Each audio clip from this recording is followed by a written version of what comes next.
Jujur ya, sebenarnya di dalam dunia ini hanya Tuhan saja yang bisa mengerti jiwa dan hati kita sesungguhnya. Karena sekalipun pendamping kita atau sahabat kita atau saudara kita, tak ada satupun yang bisa mengerti tentang kita. Baik dari segi fisik kita, pikiran kita, hati dan jiwa kita.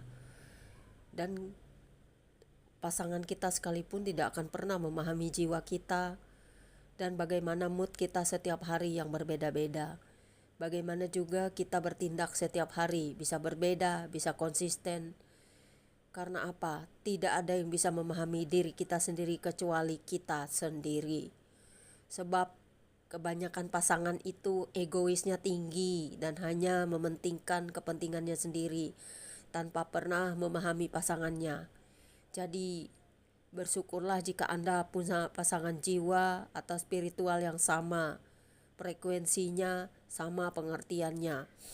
Tetapi ada banyak, termasuk saya juga, pasangan atau keluarga atau saudara atau orang-orang terdekat yang tidak sama sekali mengerti perubahan kita, yang bisa berubah sekejap, sedetik atau bagaimana. Karena mereka tidak mau memikirkan konsekuensi atau panjang atau kedepannya bagaimana. Kalau saya itu bertindak memang bisa berubah-berubah sekejap atau berubah-berubah pikiran panjang untuk berpikir segala sesuatu. Tetapi tidak ada yang bisa memahami hal ini, hanya saya sendiri. Mengapa? Alasan-alasannya. Karena saya hidup sendiri, jadi saya itu banyak berpikir panjang. Jadi hidup sendiri artinya saya itu bergaul dengan Tuhan saja sehari-hari. Karena suami saya bekerja penuh dari pagi jam 5 sampai jam 5 sore. Jadi saya seharian tuh di rumah. Saya nggak punya anak, jadi saya itu nggak pernah uh, berteman atau bergaul dengan banyak orang. Artinya saya juga jarang keluar rumah. Bahkan untuk hal-hal yang penting saja saya baru bisa keluar rumah. Maka karena itu saya itu tidak ada yang bisa mengerti tentang saya, tapi saya bisa mengamati orang lain dan mengerti orang lain, termasuk pasangan saya.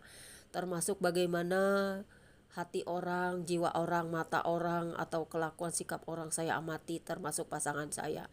Saya dapat menemukan setiap orang itu berbohong atau tidak kepada saya, bahkan buktinya saya dapat sendiri. Berbeda dengan mereka, apa yang mereka dapatin dari saya hanya ya perkataan ataupun suatu hal yang mungkin berubah-ubah tetapi konsisten. Pikiran saya misalnya untuk kedepannya begini, harus begini ya, tetapi bisa berubah setiap detik, tetapi untuk